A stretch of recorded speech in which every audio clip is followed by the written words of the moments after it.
Hello there. Welcome to Architectural Diligence.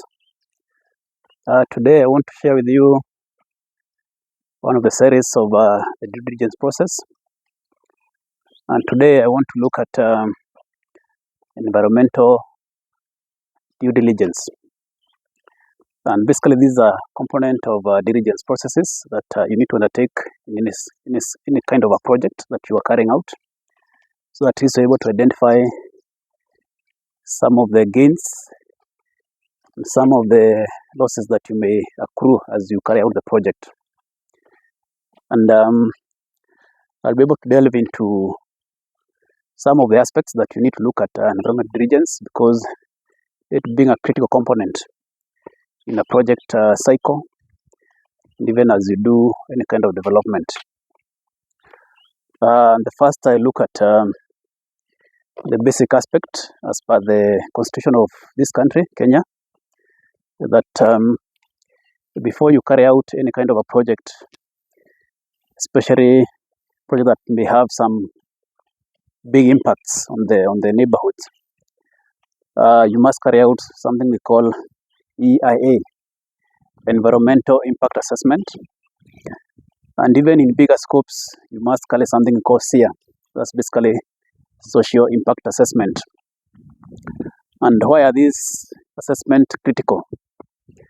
Number one is basically to establish how the environment is, as before even you do any works. Basically you do the status quo of that neighborhood or the site that you want to carry out the works.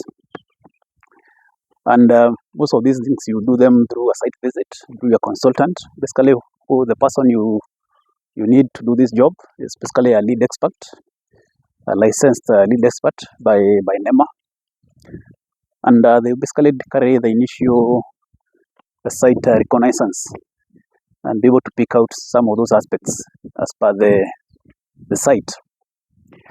The other aspect that they need to check is basically the land use. If you want to do a residential neighborhood, do you have the approvals in place? Because if you want to do a building, you need to basically attach the approved drawings for that kind of a building that you want to do.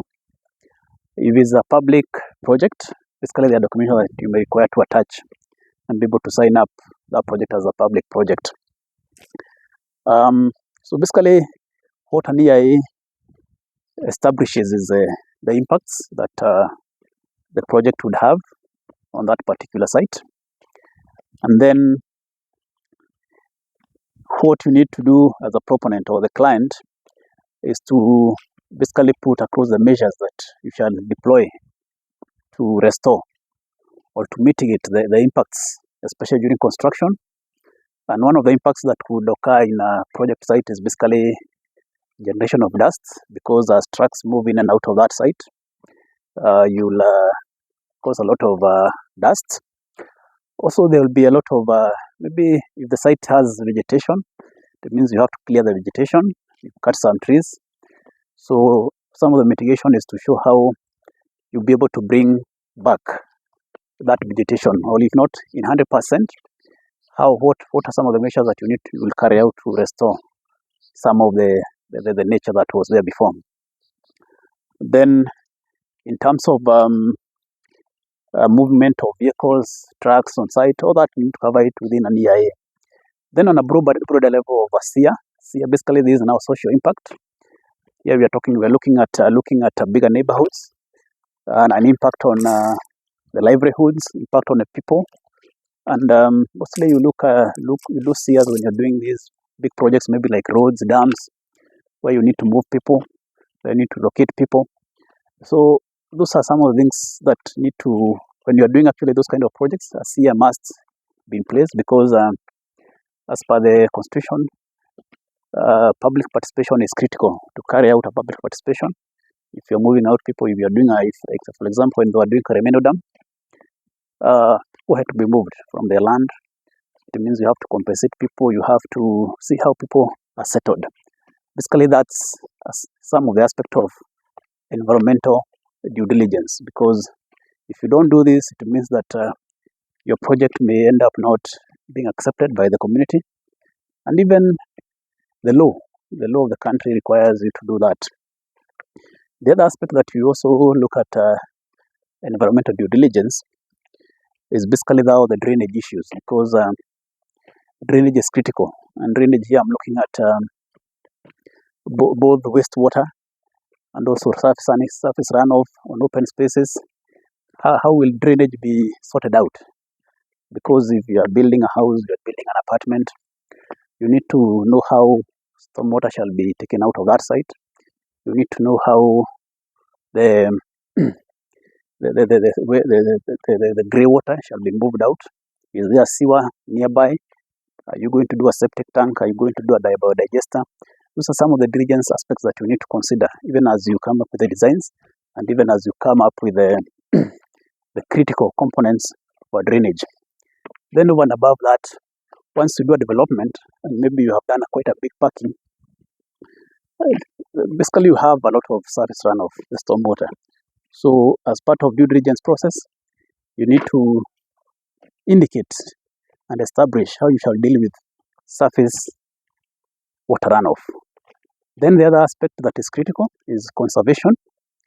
As you carry out a project, you need to check whether you are doing it within a conservation area, maybe a ranch, maybe a game park, so that at least as you carry out this project, you don't end up having impacts that will make the project stall. So let's say like the time they were doing the SGR, they were actually at a point they were to do the line. Actually, they did a line within the Nairobi National Park. And within that process, they had to establish how will they cater for the animal in terms of the dispersal path, in terms of how the animals move. And if you look today, that line within the national park is basically now elevated above the ground to make sure that the animals are able to flow freely. That was part of conservation, so that you don't impact on the ground fully. In town, you find there are buildings that are heritage sites. The Museum of Kenya, these are buildings that you can't do anything on them. So if you've been invited by your client to do renovation works, to do some paint work, you need to establish how far can you carry out these processes, so that you don't end up impacting some of these conservation processes that were there by gazettement in terms of the World Heritage sites. Let's say like we have Fort Jesus in Mombasa. If you are to go and do painting work, you need to do due diligence on it, so that you don't end up affecting the initial heritage aspect of our building. So basically, those are some of the components of environmental due diligence, which is a critical component in any project.